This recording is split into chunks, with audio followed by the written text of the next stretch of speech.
بسم الله الرحمن الرحیم.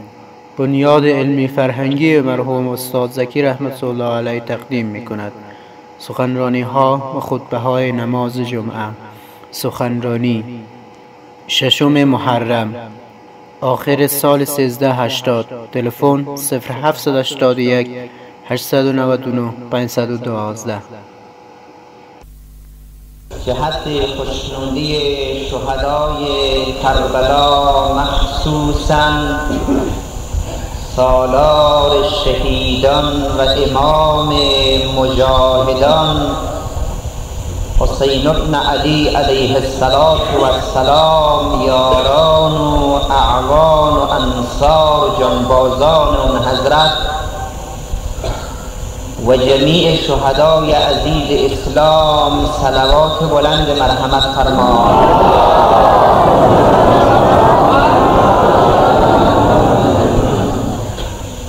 لا حول ولا قوة الا بالله العلی العظیم. اعوذ بالله من الشیطان الرجیم. بسم الله الرحمن الرحیم. الحمد لله الذي فطر أجناس البدائع وأتقن بحكمته الصنائع وهو الجواد الواسع. ثم الصلاة والسلام على النور الساطع صاحب أكمل الشرائع أوتيه جوامع الكلم والكتاب الجامع. سيدنا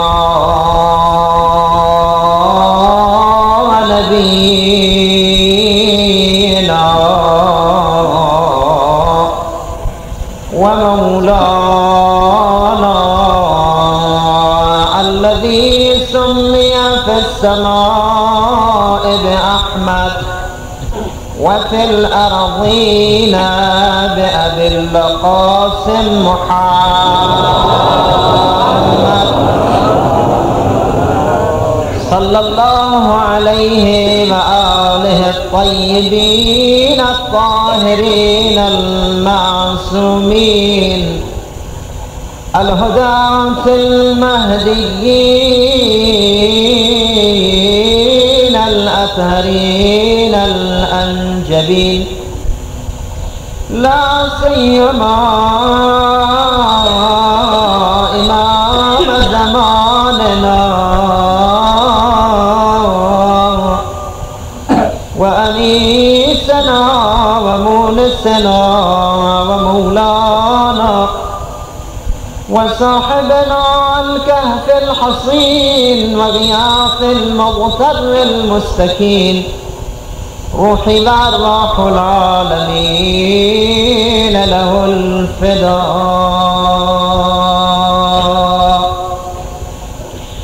قال الله الحكيم في كتابه الكريم: بسم الله الرحمن الرحيم.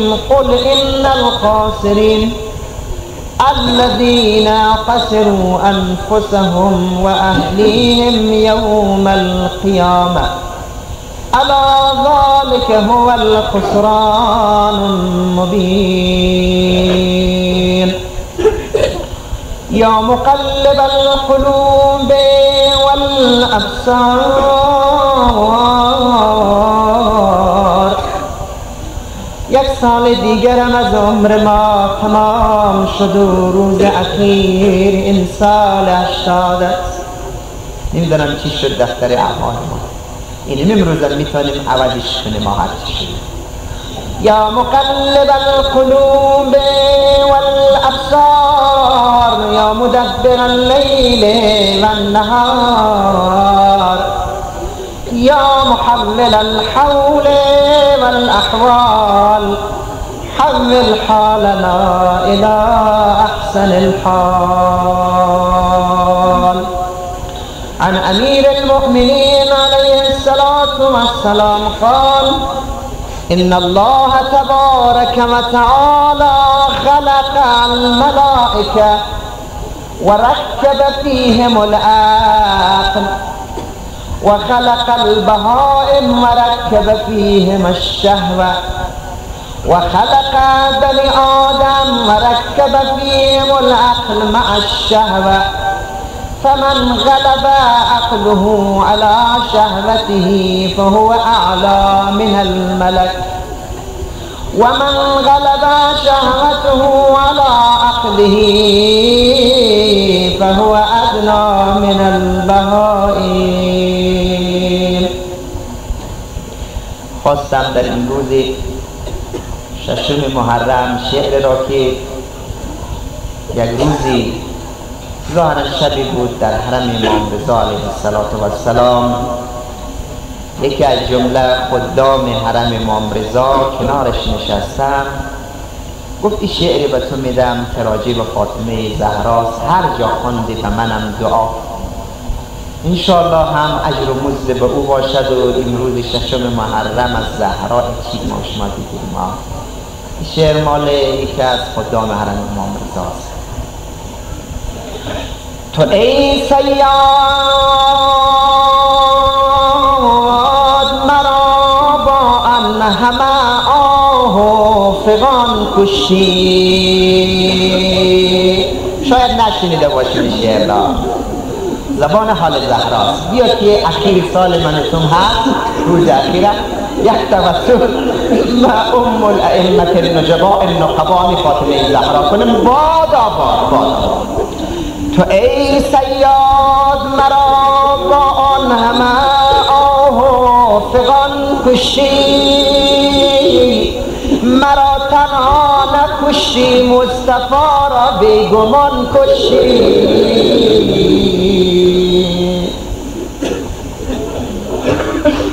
ام ابیهاست فاطمه زهرا دیگه. شعری که میخوانم توجه کنین خیلی گیراست. مرا کشتی به جرم آن که یاری از علی کرده،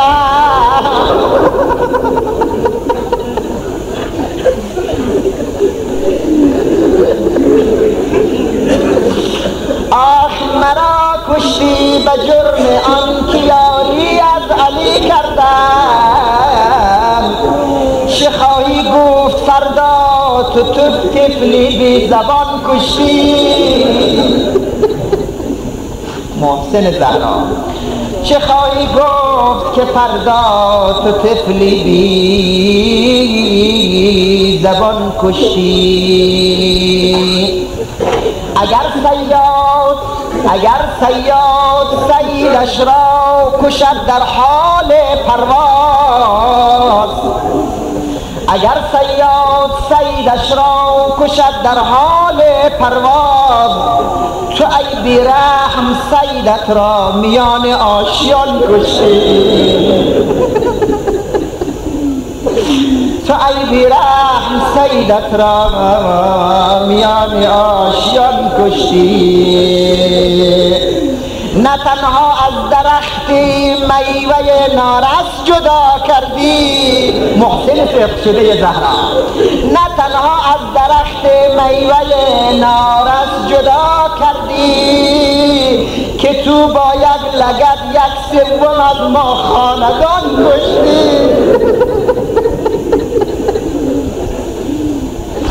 که تو با یک لگد 1/3 از ما خاندان کشتی. گلر چینت این شعر خوب گوش کنید، بعد اگر نالتون بلند شد امام زمان حتما با شما هم ناله میشه. آخ گلر چینت کسی از باغبانش عذر میخواهد. تو اگر میانی گلستان میری یک دانه گل میگیری، از باغبان عذر طلب میکنی که یک گلت را گرفتم. گلر چینت کسی از باغبانش عذر میخواهد. تو گل چیدی و باغ آتش زدی و باغبان کشتی.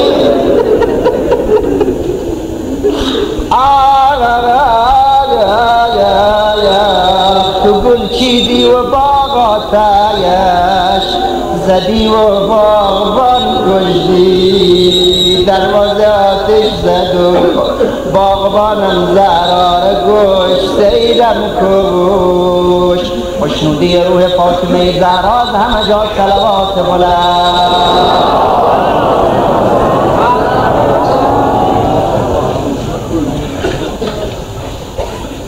یا مقلب القلوب والابصار یا مدبر اللیل والنهار یا محمل الحول والاحوال حول حالنا الى احسن الحال.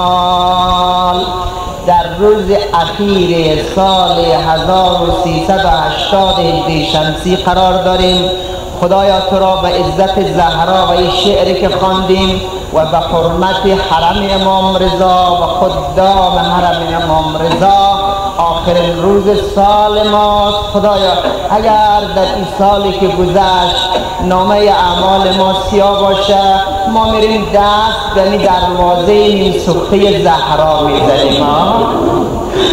چرا که پیغمبر همیشه میگفته کسی که متوسل به زهراش بدون حاجت نمیره. امام صادق خودش میگه هر وقت به من مشکل دست میداد من به مادرم زهرا متوسل میشدم. خدایا ما امروز 6 محرم و روز اخیر سال 80 به زهرا متوسل شدیم. اگر نامه اعمال ما سیاه باشه الان خودت ببخش ما را. انشاءالله از بلبلان گلستان ابی عبدالله الحسین علیه السلام، مخصوصا برادر ارجمندمون جناب آقای منصوری و برادر عزیزمون جناب صفت الاسلام و المسلمین آقای یزدانی، واقعا که ایشون مطالب ارزنده را پیاده کردن، استفاده کردیم. از یک طرف باران رحمت الهی می آید، دوستان نمیتونه در صحن اونجا بنشینن، همه آمدن بین سالون، اینجا ممکن هوا حبس شود و خانم ها مادران نمیتونن اونجایی که حضیر باران است بنشینن. لذا کوشش میکنن که جلسه را خلاصه کنم، شما هم به من همکاری کنید، صلوات خیلی بلند مرحمت کنید.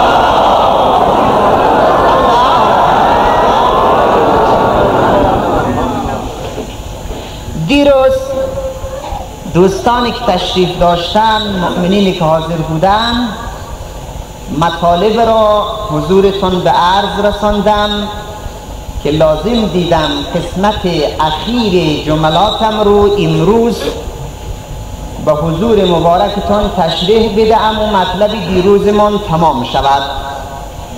دیروز گفتم که انسان خواهی نخواهی رو به تکامل است. نه تنها که انسان بلکه عالم کون طبیعت رو به تکامل است. حتی علما گفتن یک سنگ، قطعه سنگی که در دل بیابان مانده است از خود حرکتهای عجیبی دارد. سنگ به نظر ما جماد است اما او در حال حرکت است. نباتات تکامل میکند، حیوانات تکامل میکنه. که میگم حیوانات تکامل میکنه یعنی رشد ندارد. این رشدی که یک روزی عقل نداشت بعد عقل پیدا کنه، منظور از این تکامل در حیوانات یعنی حرکت است. اونو حرکت داره. منتها تکاملی که در انسان است حرکتی است که بعد مرحله به مرحله این حرکت منشأ می شود برای ترقی انسان. انسان از یک نشأه به نشأه دیگر و از یک مرحله به مرحله دیگر مراحل ارتقا را می پیماید، یعنی تکامل می کند. به علمش، به عملش، به آگاهی انسان افزوده میشه. تکامل هم میسر نمیشه درست گفتن مگر که با عده از موانعی که در سر راه انسان قرار گرفته انسان دست و پنجه نرم کند، مانع را از سر راه خود بردارد. 5 مانع را دیروز حضور مبارکتون به عرض رساندم.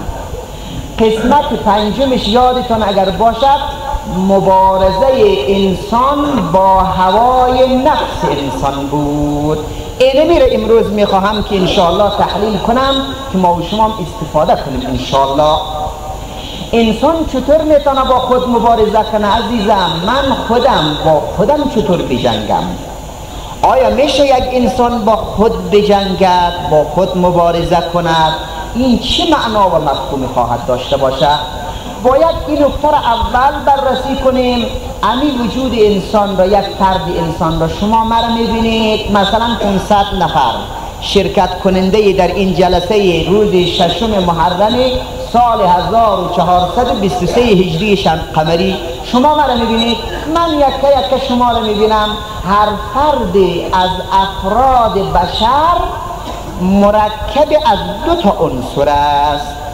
شما ظاهرا بدن من حقیر میبینید، جسم مرا میبینید، اما در ماورای این بدن و جسم یک عنصر دیگرم وجود دارد به نام روح و روان انسان هست که اگر روح و روان انسان نباشه این بدن امو بدن خاکیست، لاشه بیش نیست که در دل بیابان میافتد، به زمین میافتد، رفته زمین او را با خود حل میکنه. پس از اینجا نتیجه میگیریم که انسان 2 بعدی شد، یک بعد جسمانی دارد، بعد دیگر هم بعد روحانی دارد. حالا وقتی که این 2 تا بعد در وجود انسان هست، حدیث شریف پیاده کنم که مطلب ما روشن شه انشاءالله. حضرت پیامبر گرامی اسلام صلی الله علیه و آله و سلم میگه وقتی که من در شب معراج مرا سیر دادن، رفتم همه چیز به من نشان دادن، یک جا رسیدم دیدم یک موجود را که نصفش از برق نصف دیگرش از آتش است. اینجا ایستاده شدم، صدا زدم اخی جبرئیل این چه خبر آخر؟ برق سرایتی به آتش نمیکنه، آتش سرایت به برق نمیکنه، این خیلی عجیبه. گفتم این موجود چه موجودی است؟ گفت ای رسول خدا این موجود تمثالی بنی انسان، بنی آدم. یعنی چی؟ یعنی خدا انسان مرکب از 2 تا عنصر متضاد کرده. یک عنصر انسان جسم است از عالم ماده، عنصر دیگرش عقل است، روح است، عاطفه است، روان است، قلب است، وجدان است، نفس لوامه است. عباراتنا شتی و حسنک واحد کل ذالک یشیر الی الجمال. تمام اینها به یک مطلب برمیگردد که همان روح و روان انسان باشد. خب این چطور میشه که یک آدمی از 2 چیز ترکیب شده؟ حالا باید حدیث شریف را پیاده کنم. میگه انسانی که از 2 بعد تشکیل شده و ترکیب یافته، در اندرون این انسان دائما غوغاست و جنگ است، مبارزه است. عقل انسان با شهوت انسان، با خواهش‌های نفسانی انسان دائما مبارزه میکنن. حدیث شریف بخوانم. پس بدن انسان شد میدان مبارزه، میدان جنگ. کدام جنگ؟ اون جنگی که پیغمبر جهاد اکبرش نامیده هست. این حدیث شریف بارها از لسان وعاظ محترم شنیدید شما که میگه سربازان پیغمبر اکرم از جبهه از غزوات برگشتن، پیغمبر به استقبال سربازان جنگی رفت و غلبات کرد. سربازا آمده خسته و ذله، بدنها مجروح جراحت برداشته، پیغمبر به استقبال جنگجویانش رفت، صدا زد مرحبا بقوم قضوا الجهاد الاصغر و بقی علیهم جهاد الاکبر. آفرین به سربازانی که از جهاد کوچیک فراغت یافته، الان به عهده اینها جهاد بزرگ است. خیلی مهمه این مطلب. اصحاب سوال کردند قیل یا رسول الله ما جهاد الاکبر؟ این میدان مبارزه بود، آخر کشتن بود، کشته دادن بود، شمشیر زدن بود، دشمن مغلوب کردیم، گاهی ما مغلوب واقع شدیم، ما برگشتیم، آخر از این هم جهاد بزرگ هست. پیغمبر فرمود جهاد النفس، مبارزه انسان با خواهش‌های نفسانی خودش. در جبهه اول پیروز شدیم، اما اگر در جبهه دوم پیروز نشویم باز جبهه اول ما ناتمامه. این مبارزه خیلی مهمه عزیزان من. بگذار که روایتم بخوانم. حضرت مولانا علی علیه السلام، این روایت هم از پیغمبر روایت شده در وسایل شیعه جلد 11 ظاهرا، هم از حضرت امیر المؤمنین علیه السلام روایت شده. میفرماید ان الله خلق الملائکه، پروردگار عالم ملک رو خلق کرد و رکب فیهم العقل، از عقل خالص یک موجود به نام ملک ایجاد کرد پروردگار جهان، از عقل خالص. پس ملائکه از عقل صرفه خلق شده، جنبه نورانیت داره. اصلا جهان ملائکه گناه نمیکنه چون خواهشات و تمایلات نفسانی نداره. یک. دوم فرمود و خلق البهائم و رکب فیهم الشهوه. خدای متعال چارپایان، بوزینگان، حیوانات خلق کرد از شهوت تنها، یعنی اشتهای خوردن داره، خوابیدن داره، اطفای شهوت داره. وقتی شکمش گرسنه نشد باید به چراگاه بره، حتی بعضی موارد هم نمیفهمش که این چرایی که من استفاده کنم مرا میخفانه. این جهان حیوانات است. این دو موجود سوم و ان الله خلق بنی آدم و رکب فیهم العقل مع الشهوه. انسان دو بعدی شد. خدا خلق کرد بنی آدم را ولی از عقل و از شهوت آفرید. بعد دنبالش خیلی مطلب زیبا دارد، سخن علی است. فمن غلب عقله علی شهوته، کسی که عقلش بر بالای شهوتش غلبه پیدا کند، جنبه رحمانیش بر شیطانیش غلبه پیدا کند، فهو اعلا من الملائکه. این آدم از ملک هم بالاتر میره، ملک مقرب از اونم کرده بالاتر میره. دقت فرمودین؟ و من غلب شهوته علی عقله. اگر خدای نخواسته انسان تسلیم هوای نفس شد، تسلیم قدرت طلبی شد، تسلیم خواهش های مادی شد، فهو ادنا من البهائم. این آدم از چارپایانم پایین تر و پستر میشه. مثل این که تفسیر قرآن شده، این روایت وفق با قرآن داره. در قرآن ما شما آیاتی داریم که وصف انسان میکنه، انسان بالا میبره، از ملک هم بالا میبره، ولی جای دیگر میگه انسان اولئک کالانعام بل هم اضل. انسان مانند چارپایان نمیگه بلکه از اونم پستر است. لا اله الا الله. رسد آدمی به جایی که به جز خدا نبیند. بنگر که تا چه حد است مقام آدمیت. تیران مرغ دیدی تو ز پای بند شهوت، بدرآی تا ببینی تیران آدمیت. انسان خیلی بالا میره اگر خواهش‌های نفسانی خود را جلوش گرفته بتونه. صلوات بلند مرحمت کنید.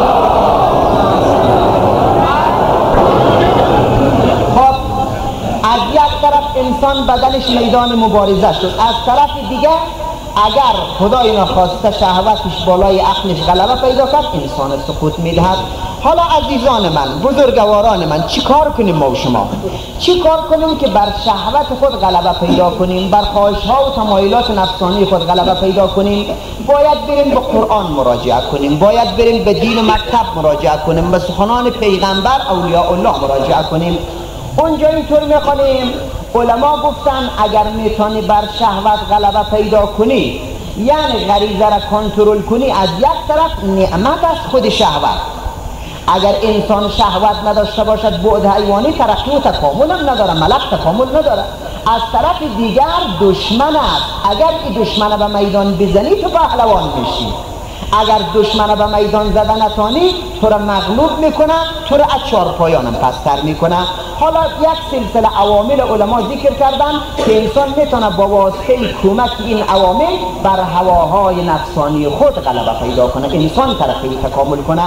بعضی آمدن گفتن بهترین وسیله غلبه انسان بر شهوت انسان همین عقل است.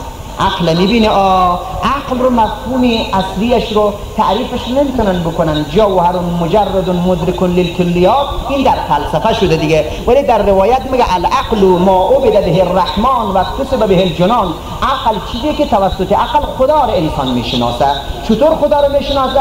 این شناخت پروردگار عالم، عقیده به قبر و قیامت، عقیده به عالم جزا، تمام اینها مربوط عقل انسان میشه. آقا انسان عاقل است که به خدا اعتراف میکنه، لا اله الا الله میگه. انسان عاقل است به ضرورت انبیا اعتراف دارد. انسان عاقل است که میگوید بعد از این جهان دیگر است. اگر عقل نباشد انسان اصلا درک نمیتواند این مطلب را. این در بودی مثلا تعریفاتی که دارد. خب عرض کنم بعضی گفته عقل عامل کنترل کننده خوبی است به شهوت انسان را. بعد مانند افلاطون آمده گفته نه علم میتونم مهار نفس انسانه بکنه، جلو نفس انسانه بگیره. بعد آمده گفته تربیت، تعلیم و تربیت در یک جامعه، مثلا از توده عوام شروع میشه، از اطفال شروع میشه، تعلیم و تربیت آغاز شود. هر مردمی که تعلیم و تربیت داره این مردم میتونه بر شهوتش غلبه پیدا بکنه. بعد جاهای دیگر هم آمدن نظارت ملی را عامل مؤثری در کنترل غرایز انسان ها دانستن. ولی بعد علما تعریف میکنن، میگه تمام این علت هایی که ذکر شد ناتمام است. عقل خوب است، اما وقتی که شهوت انسان هیجانی نشود، تمایلات مادی انسان غلبه پیدا نکند، میتواند عقل عامل مؤثر باشد تا اون وقتی که طوفان از غرایز به غلیان نیاید. اگر یک وقت غلیان پیدا کرد، عقلم نمیتونه جلوش رو بگیره، علمم نمیتونه جلوش بگیره. خب نفس لوامه هم که وجدان اخلاقی باشه اون جلوش رو گرفته نمیتونه. بهترین و مؤثرترین چیزی که در جلوگیری هوای نفس انسان و کنترل غرایز انسان هست فقط عقیده و مبدأ و معاد است. انشاءالله فهمیده شد؟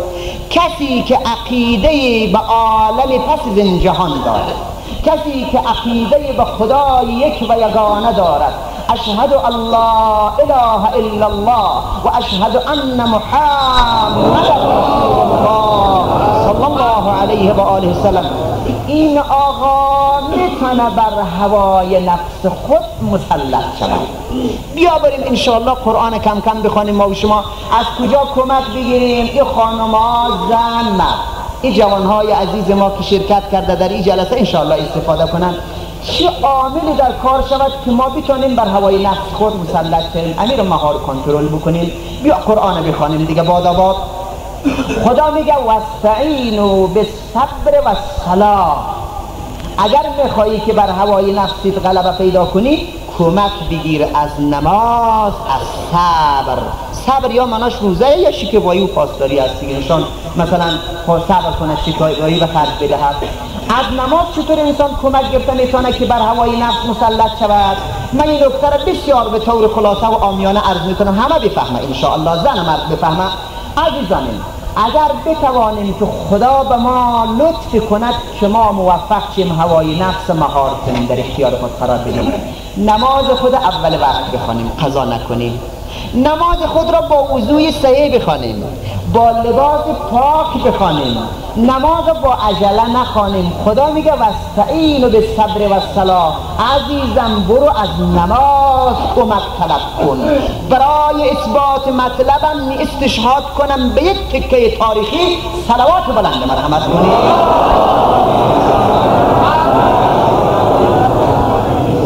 پیامبر عالی قدر اسلام در مسجد نشسته هست، دیدن که زن آمد، اشک چشماش جاریه. صدا زد رسول خدا مسجد است؟ گفتن بله، دروازه پیغمبر برای همه باز است. آمد یک کراس مسجد رسول الله، گریه میکند، داد میزند. پیغمبر صدا زد خانم چه خبره؟ چرا گریه داری؟ چرا ناله داری؟ گفت یا رسول الله گناه عظیم انجام دادم. پیغمبر فرمود خانم عیب ندارد، حالا که گناه کردی اگر برگردی خدا میپذیرد، در خدا باز است. خانم بازم نالش بلند شد، گفت یا رسول الله گناهم خیلی بزرگ است. دفعه دوم پیغمبر توصیه کرد، گفت خدا غفار الذنوب است، ستار العیوب است، خدا میبخشه، دروازه خدا باز همیشه. گفت یا رسول الله گناه عظیم انجام دادم. چی کار کرده خانم؟ میتونی بگو گناهیت را؟ گفت بله، من زن جوان بودم، به دام شیطان افتادم، به دام شهوت افتادم، رفتم از رای نامشروع، طفلی در شکمم منعقد شد. لا اله الا الله. خدا نکند در یک جامعه عمل شنیع انجام داده شود، سپس تمام بلا متوجه عموم مردم می شود. ما و شما در شبهای جمعه این دعای امیرالمؤمنین نمی خوانیم؟ اللهم اغفر لی الذنوب التي تحبس الدعاء. خدای گناهان را ببخش که مانع قبولی دعای ما میشه، استجابت دعای ما میشه. دقت فرمودین؟ این خانم گفت من گناه بزرگ کردم، بعد طفل و جنین و سخت کردم. وقتی که این طفل سخت کردم آوردم در بین خمره، یعنی بین سرکه او رو انداختم، سرکه را به مسلمان ها فروختم. 2 تا گناه بزرگ انجام دادم.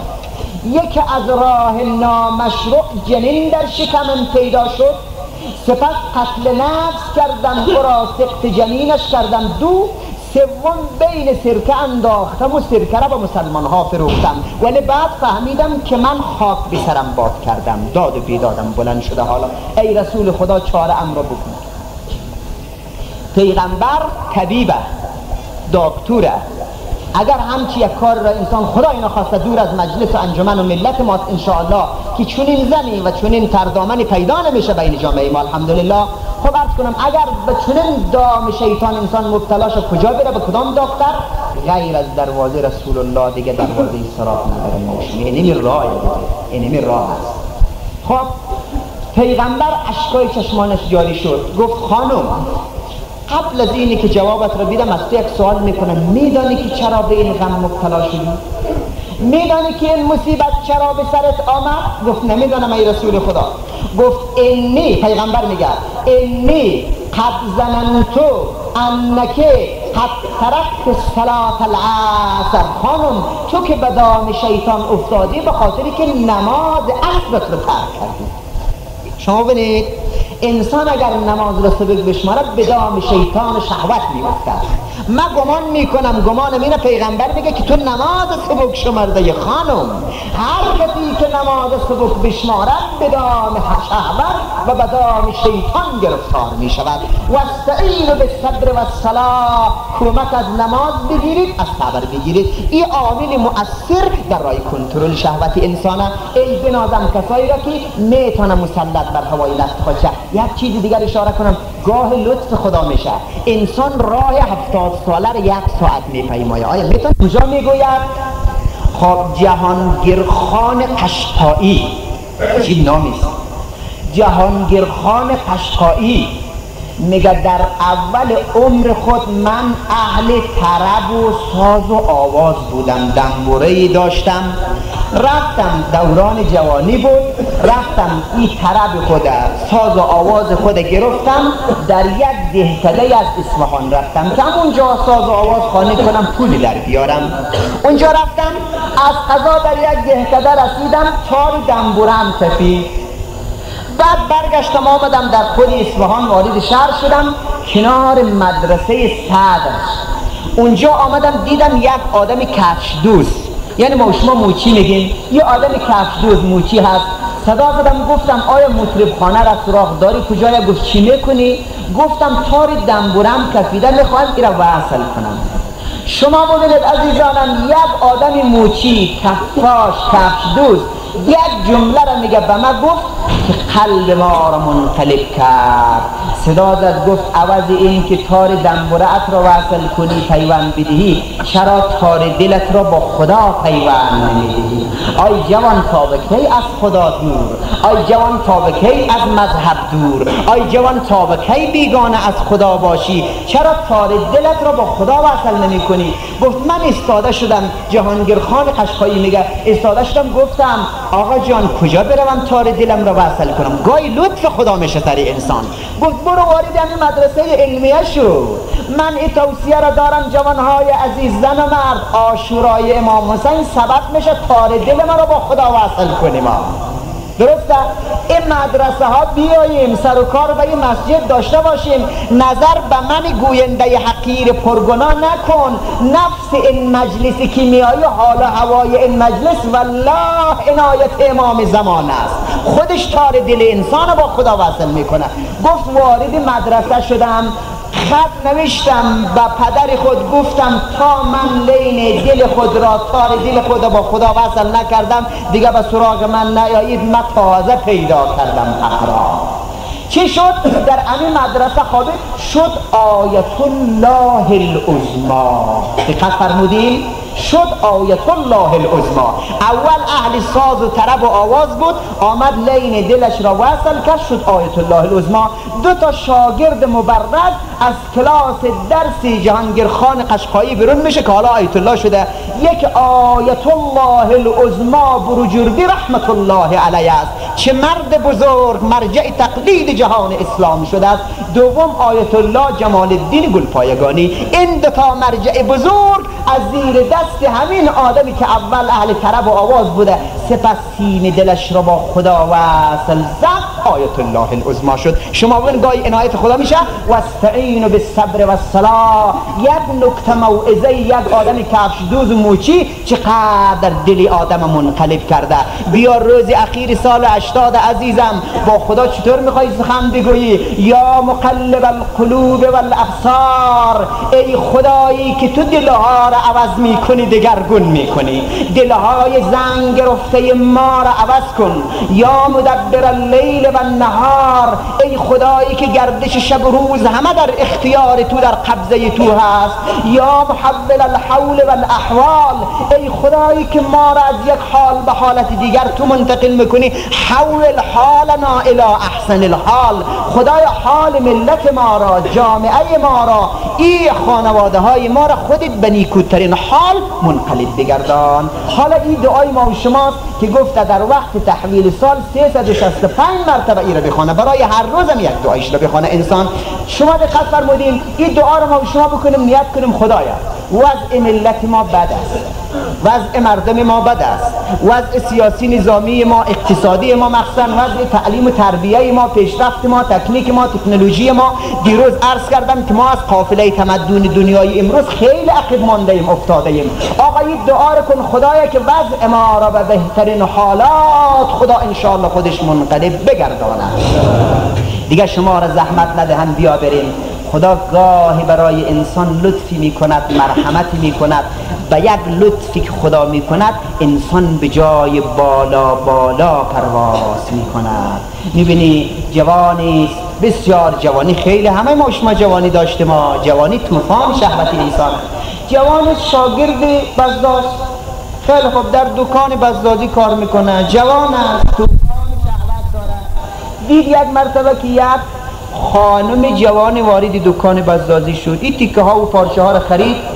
وقتی چشمانش به صورت این جوان افتاد دلش به این جوان برد. نشود ان کید کن عظیم، کید زنها، مکر زنها خیلی بزرگ است. میگه در دام شهوت خود این جوان میخواد بیاندازد. پارچه ها را گرفت، بعد با اربابش گفت چی میشه این پارچه ها را امی جوان شاگردت به من وارد خانه کند با خانه برسانم؟ گفت عیب ندارد. این جوان میگه من پارچه ها را گرفتم به خانم جوان بردم وارد خانه شدم. امی که وارد خانه شدم دیدم درها را بست. صدا داد جوان گفت من کمک نیاز نداشتم، من برای این آوردم که از تو کام بگیرم.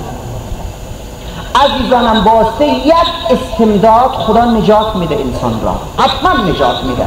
حالا چه چاره کنم؟ درهام بسته شد.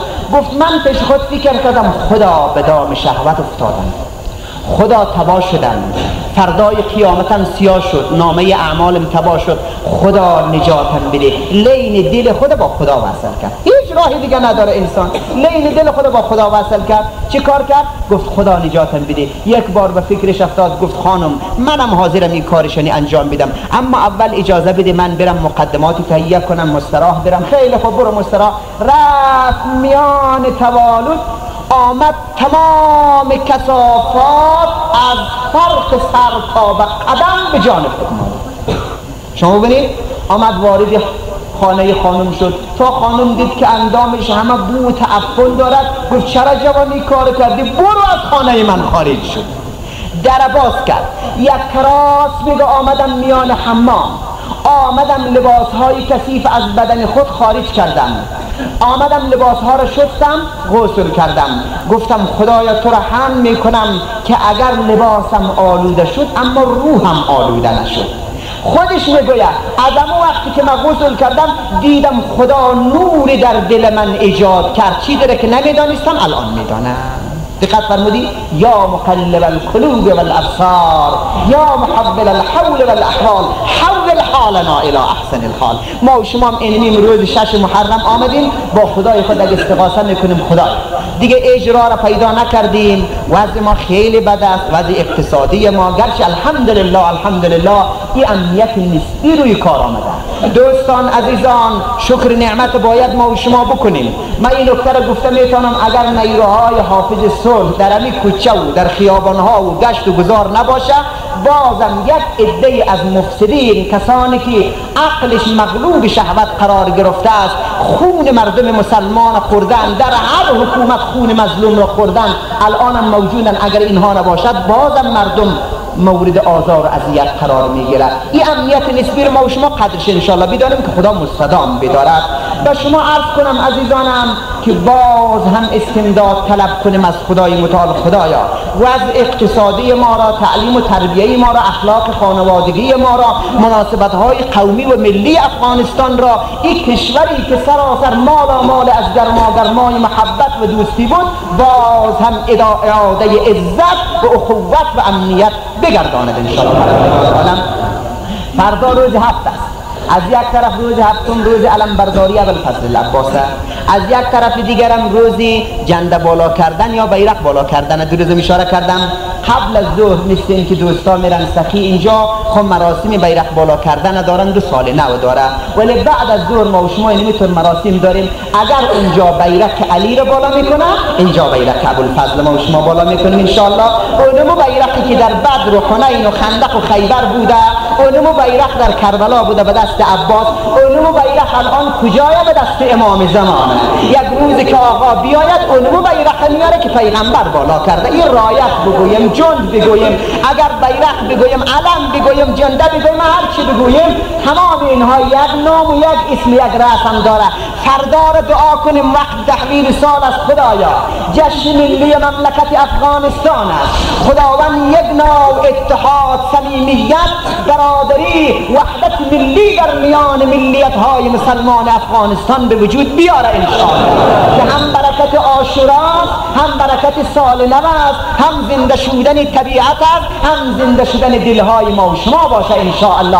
فردا روز خوبی است انشاءالله. دیگه قبل از ظهر و بعد از ظهر مراسم ها انشاءالله ادامه داره. شما را زحمت نمیدهم، امروز تصمیم گرفتم که دست شما را ببرم به دامن شهزاده علی اکبر برسانم. چقدر این جوان شجاعت داره، چقدر این جوان در خانواده وحی تربیت یافته. شاه به حال اون جوانی که از صورت و سیمایش نور ایمان طلعلا کند. والله در هر جلسه گفتم و باز میگم، من آنقدر شفته و شیدای جوانها هستم. دلم به حال این جوانان ملت میسوزد که مبادا عمر اینها ضایع شود، مبادا اینها در بدر و باطل بگردن.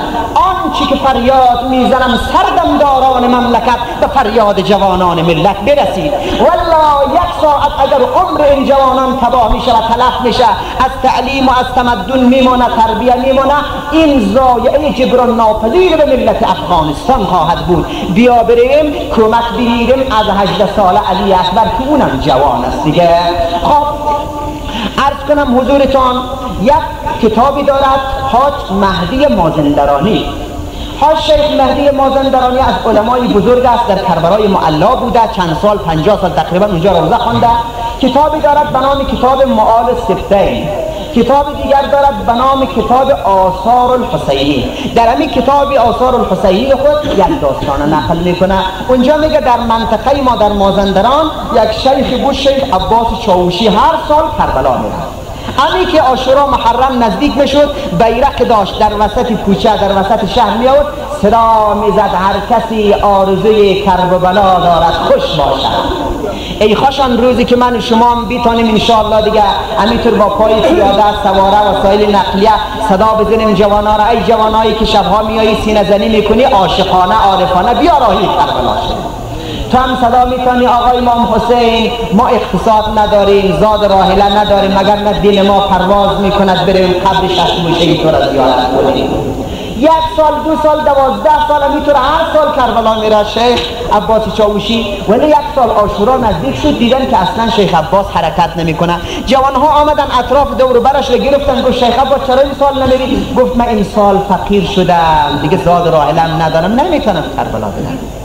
جوانها جمع شدن، یکی از تاجرها آمد گفت من به خرج خود تو این سال کربلا میبرم. امکان نداره باید بروی. خیلی خوب آماده شدن، آمدن حرکت کردن، آمدن وقت با پای پیاده میرفته دیگه، با اسب اولاد میرفته، آمدن نزدیک کربلای معلا رسیدن. عشق را ببین، سفر عشق ببین. آمدن نزدیک کربلا رسیدن. خب شب شد، اول شب. یک مرتبه شیخ عباس صدا داد، گفت جوان ها این چراغ ها رو که میبرید مال کجاست؟ گفت ما نمیدونم، خودت بهتر میدونی. گفت 1 منزل راه بیشتر به کربلا نمانده ای، ما باره ها رو پایین کنیدم اینجای شب ببینیم، فردا انشالله وارد کربلا میشیم. باره ها رو میخواست پایین کنن. یه مرتبه شیخ عباس سوال کرد، گفت جوان ها این شب کدام شبه؟ گفتن شب جمعه. گفت الله باره ها رو برداریم که باز این شب جمعه کربلای معلا برسیم. ای خوشا به حال کسی که یک شب جمعه کربلای معلا در اطراف گنبد بارگاه امام حسین و در کنار نهر علقمه کنار گنبد بارگاه ابوالفضل عباس بیمانه دیگه شب جمعه.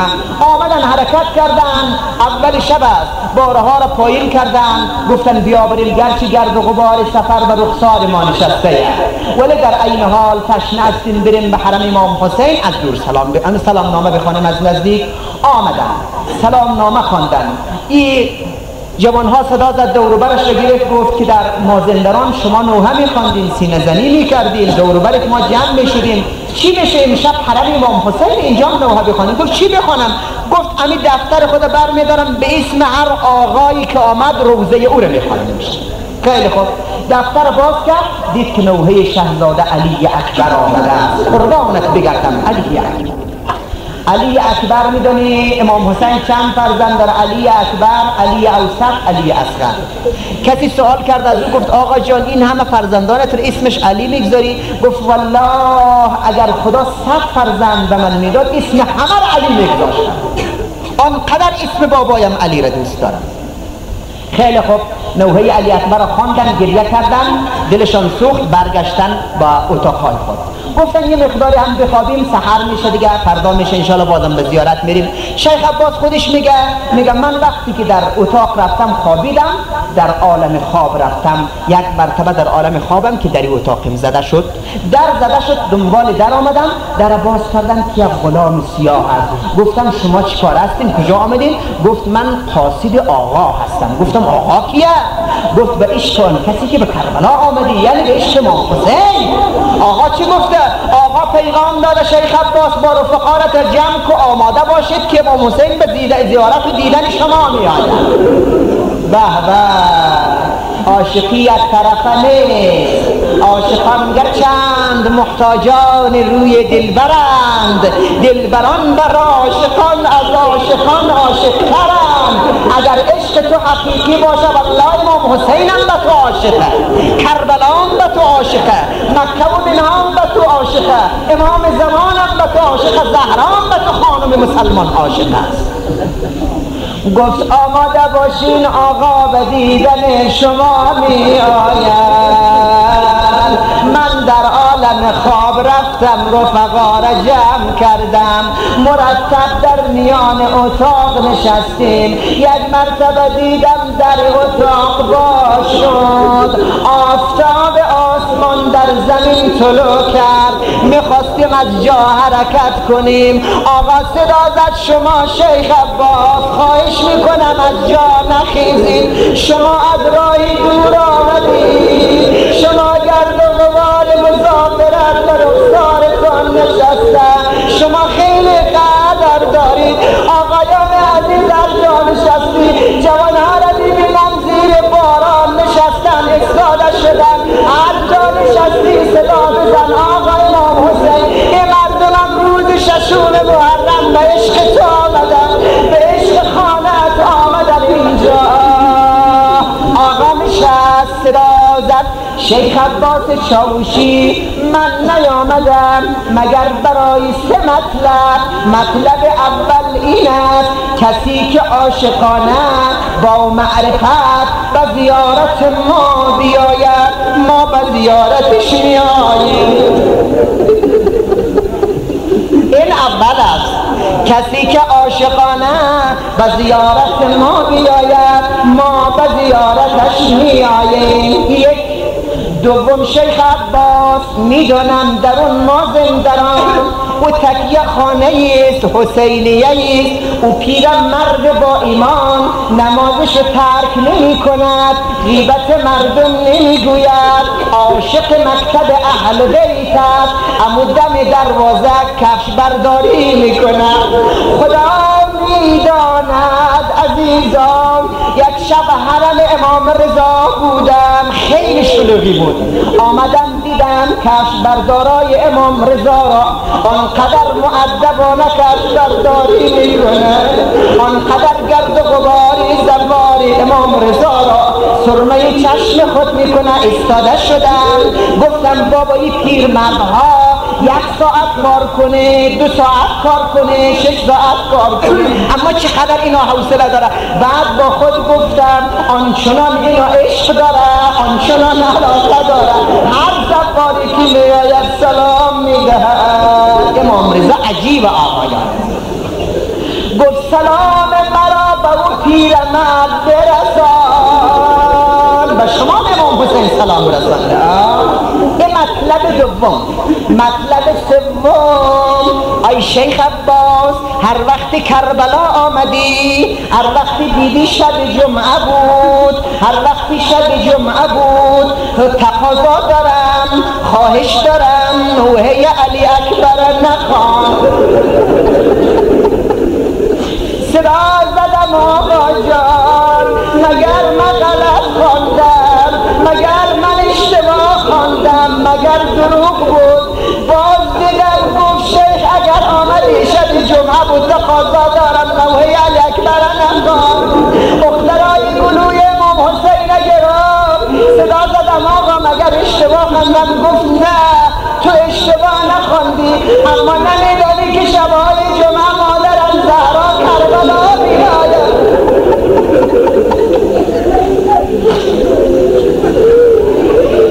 شبهای جمعه فاطمه آید به دشت کربلا، گردد به دور خیل گوید حسین من چه شد، نور دعای من چه شد.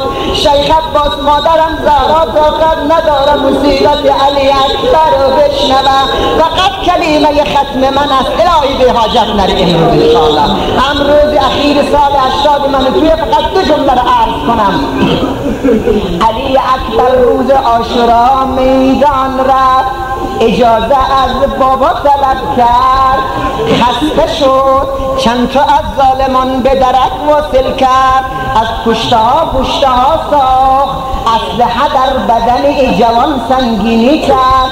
آمد برگشت کنار خیمگاه، سلام کرد به بابا جان من جمع کردم جایزه میخواهم. امام حسین چه گفته اینجا؟ چه نکته زیبایی نهفته؟ اما جایزه علی اکبر چیه؟ بابا جان من تشنه شدم، اسلحه در بدن علی سنگینی کرده، من جرعه آبی طلبم. الله، جوان در یک عمر از بابا چنین چیز طلب کنم، اگر بابا داده نتونه چطور میشه دیگه؟ اینجا امام چه پاسخ بده به جوان خود؟ صدا زد نور دیده، بیا زبانت رو در دهن بابا بگذار. اینجا ارباب مقاتل به اختلاف نقل کرده، یعنی یکی میگوید امام حسین نمیخواست جواب بدهد که آب ندارم، نمیخواست جواب بده آب ندارم، خواست برای او عملا بفهمانه. وقتی که علی اکبر نزدیک آمد زبان به دهن بابا گذاشت، صدا زد بابا جان دهان تو از دهان من خوشتره. اما یکی از ارباب مقاتل الله بگویم، یکی از ارباب مقاتل چه خوش اینجا مفهوم رو برداشته، چه تعبیری زیبا داره. میگه امام حسین هر کسی که جوان داره تا طفل است صورتش رو میبوسه، در بغل خود میگیره، صورت بوسه میزنه، لبهای کودک بوسه میزنه، ولی هر قدر این بچه بزرگ شد بابا خیلی او را دوست داره، اما حیا مانع میشه صورت جوان بوسه بزنه. امام حسین دنبال بهانه میگشت چطور در آخر لحظات لبهای علی را بوسه زند. صدا زد نور دیدم 8 سالم علی اکبر، بیا زبان به دهن بابا بگذار، همین که زبان به دهن بابا گذاشت آقا لبهای علی را بوسه زد. میدان رفت، یک مرتبه صدای علی اکبر بلند شد، بابا جان پسرت رو دریاب، نمیدانم آقا به چه وضع میدان رفت. بالیل سر جوانش رفت، دست به کمر گرفت، صدا در جوانان بنی هاشم بیایید، علی را بندر خیمه رسانید، خدا داند که من طاقت ندارم، علی را بر در خیمه رسانم. سر علی را به دامن گرفت، علی اکبر توصیه دارد، صدا زد بابا جان من شهید شدم از دنیا میرم، اما یک وصیت دارم، وصیتم اینه بابا جان، با امام زین العابدین برادرم توصیه کن، وقت شهدا را دفن میکنه مرا پای تو دفن کنه. نور دیدم چرا این توصیه را میکنی بابا جان؟ الهی آرزومندا خدا برساند. کسانی که رفتن قبر امام حسین شش گوشه یعنی علی اکبر پای آقا دفن شدن. صدا زد بابا جان دوست دارم هر وقت زوار قبر تو بیاید اول پا را روی چشم علی اکبر بگذارد. دستور بدی بابا با آبی بیمارت مدفون شوم پایین، در رأس و شما باشید. آن دم که بیاین دوست در کعبه آزادی، با نسل جوان گویم در اوج خدا باشید. باسم کلابین الاعظم الاعز الاجل الاکرم، رو به قبله هر کجا نشستی از عمق دل، روز اخیر سال 80 ماست، انشاءالله دارد نمیشه. این چشمان اشکالود قلبهایی که آماده شده، یا الله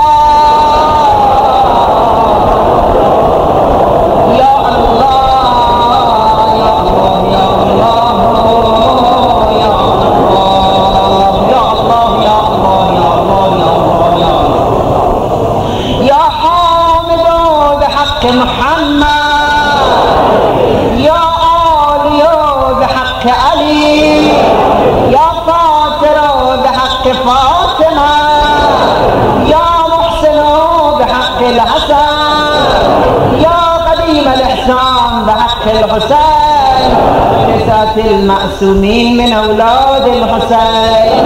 اللهم ارزقنا في الدنيا زيارة الحسين وفي القيامة شفاعة الحسين. اللهم اجعلنا من زائرين الحسين واجعلنا من محبین الحسین. خدایا روز اخیر سال 80 این ملت است، اگر در سال 80 به اون جایی که باید میرسیدیم نرسیدیم، خدا اگر قصر و قصور و تقصیر در عمل کردها داریم، چرا به آبروی امام حسین، چرا به فرق شکافته علی اکبر قسم، چرا به دلی سوخته زینب کبرا قسم، گناهان همه ما بریزان، آبرومون مریزان. خدایا سال جدید به هممون مبارک بگردان، توفیق خدمت، ترک معصیت، انجام واجبات به هممون مرحمت فرما. خدا ملت عزیز ما، اینا عاشقان مکتب اهل بیتن، اینا را به دام شیاطین گرفتار مگردان. یگان و لحظه ما را به حال خودمان و مگذار. توفیق ترک معصیت، دوری از شهوات نفسانی به هممون مرزوق فرما. آرزومندان زیارت امام حسین به کربلا مشرف فرما. خداوندا باران رحمت خود را به سرزمین افغانستان بباران. در سال جدید و سال نو از در و دیوار و آسمان و زمین این مملکت باران رحمت بریزا. برکت شامل حال ما بگردان. نعمت تندرستی، صحت و سلامتی، امنیت مملکت مستدام فرما. کسانی که التماس دعا کردن، مریض دارن، قرض دارن، مسافر دارن، فرزند طلبن، هر حاجت مطلبی دارن، خدایا حاجات مشروعشان برآورده بگردان.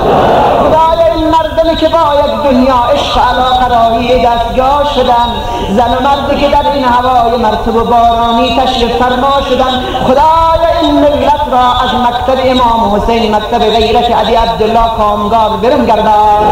الزامها بر صراط نلرزان، در هر ورطه دردمان پیغمبران به دادمان برسان. جوانان ما را در هیچ میدان از میادین روزگار، در میدان علم و فرهنگ و تمدن، در میدان تقوا و نماز و فضیلت، در میدان کار و کسب و تجارت، در میدان خدمت به مملکت خودت یاری بفرما. خدایا سردمداران این مملکت که کمر همت برای خدمت بستن، خودت یاری بفرما. جنایتکاران ظالمین ریشه‌کن گردان.